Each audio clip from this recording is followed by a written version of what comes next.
guys, welcome back to another video. Today I am making Edward Elric's metal arm from Fullmetal Alchemist. It has been quite the process so far. While I'm recording this, I'm actually halfway done. I have all the pieces fit together. They just need to be riveted and fastened and everything finished off. Up to this point, I've been recording YouTube shorts, so vertically. So the quality is going to be kind of crappy for the first half of the video, but from this point onward, I will be recording horizontal, getting some good shots. Hopefully you can stand it up to that point and you'll enjoy the video as much as I've enjoyed making it. Thank you for watching and let's dive right in. To start, I had to template the pieces using Bristol board and just map out the scale for my hand, for my arm, and my shoulder and figure all those dimensions out so I could then make it out of metal and have it functional and have the mobility I need to do my transmutation and alchemy and summon random stuff like they do in the anime. Of course, I still haven't figured out the alchemy part of it, but that'll come in a later video. Maybe, no, probably not. Anyways, so once I had things templated out, I then moved to cutting out the pieces. In the shorts, I did it all at separate stages, but I've spliced it together now so you see it all in one fluent process. I took 18 gauge, probably actually 20, I think it's 20 gauge sheet metal, traced out my templates, cut them all out with a Beverly shear, amazing tool. I'm so glad I finally have one. Cut them all out, then deburred them, took off all the sharp edges, and went to the anvil. Now, once I'm at the anvil, I have to shape the pieces, form them, crease them, do whatever I need to do to make them into whatever shape I needed. So for the gauntlet, I needed the hand plates and the forearm. That will give me mobility, and I'd be able to actually move functionally. I've just started working on the knuckle and the fingers. Those will come at a later date because that's a lot of mobility you need, as you can see when you look at your hands. So now that I have the forearm and the hand done, I can then move to the bicep and the shoulder. This gave me a little bit of trouble, but I don't really record the difficult parts because I find that lame. I then shaped the shoulder and the bicep plates. These were pretty simple. Once I had them cut the shape, I just had to give them a nice bend, and that worked out perfectly, not gonna lie. I had a little bit of difficulty with the shoulder because of the shoulder shape. It's a very 90-degree angle and you need a lot of mobility going up, over, and just that sort of motion is not easy to achieve with metal. However, I'm quite pleased to say I think I did, because I'm a genius, just so out of the world smart, as most viewers know. Right? Anyways, once I got all those pieces shaped, I had to then bolt them together. This is the challenging part because when you're bolting stuff together, you start to realize you didn't shape it enough or you shaped it too much and things don't actually fit the way they're supposed to. So, backstepping a lot, I then realized, okay, the gauntlet pieces, they don't fit together nicely, so I had to reshape them, grind them a little, bend them some more, bend them out a little, and then I could fit them together. Once I fit them together, draw some dots, punch some holes, and throw a bolt in it. The bolt is just temporary. I just need to hold things in place while I piece everything together, and so I can see how things move. And once I know how they move, I can then move to riveting. Lots of moving, and that's good, because if it doesn't move, you can't wear it in battle.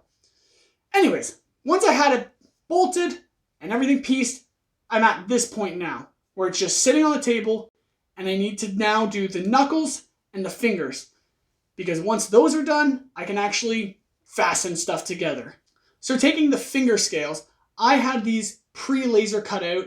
They're tiny little shield shapes. I think they'll look really nice. They're not completely accurate to the design, but they'll fit for what I need.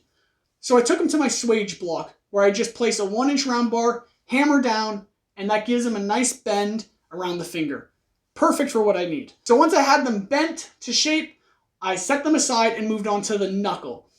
The knuckle is quite complex, mainly just because of the 4 ridges that you want to actually fit in your hand. Because if these are unaligned, so will your fingers. And if your fingers are unaligned, you won't fit in the glove, and you can't really wear it, and that's a whole downfall. So I had to line things up, trace it out, and then pre-form the holes. I then take it to the tool I need, which is basically a knuckle form. All I have to do is clamp the knuckle plate to that, heat it up, and just hammer it down to the shape I desire. And so that is what you can see I did. Once I've hammered it to shape, I can then take it to the grinder, clean it up, and bring it to the gauntlet to test its fit. If it fits, success. If it doesn't, go back and retry. But luckily, I did get it fitting. Then, once I had that fit, I had to do the final step, which is wire wheeling. I, at this point, have already wire wheeled all the other pieces, but I haven't shown that. So now you'll see all the wire wheeling at once. The finger scales, the knuckles, the gauntlet plates, the forearm, the bicep plates, the shoulder plates. All of it is going to get wire wheeled. Very fun, removing a lot of rust, great for the lungs. I wore a respirator at times I didn't, but you don't see that because I am healthy. So, now that all the pieces are wire wheeled, I have them bolted together and sitting on the table. Yay. I'm brain dead, I'm exhausted, it's 11 at night, and I'm trying to explain all of this without the video being edited and all of this in my head. I am so tired. I stayed up till like 2 in the morning last night, and it is now, 11.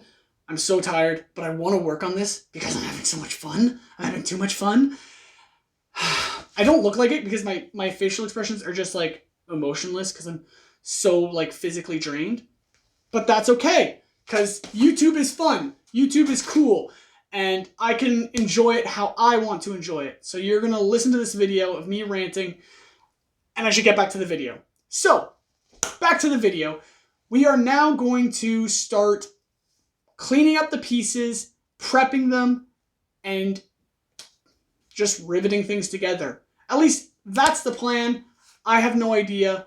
I'm going to edit this part of the video, and it'll probably come out as a part 1 if that is the case. Thank you so much for watching and listening to me ramble. I hope you enjoyed and you'll come back for part 2. Part 2 should be horizontally filmed and actually somewhat a decent video. However, if this video killed your brain and you actually never see the end of it because of my psychotic behavior that is slowly unfolding if you continue to watch my YouTube, it's okay. Don't worry about me. I'm perfectly fine. I'm perfectly stable. Do not fear. You don't know anything. Anyways, if you don't want to watch this entire video, check out my YouTube shorts. They're just 15-second clips of each step of the process.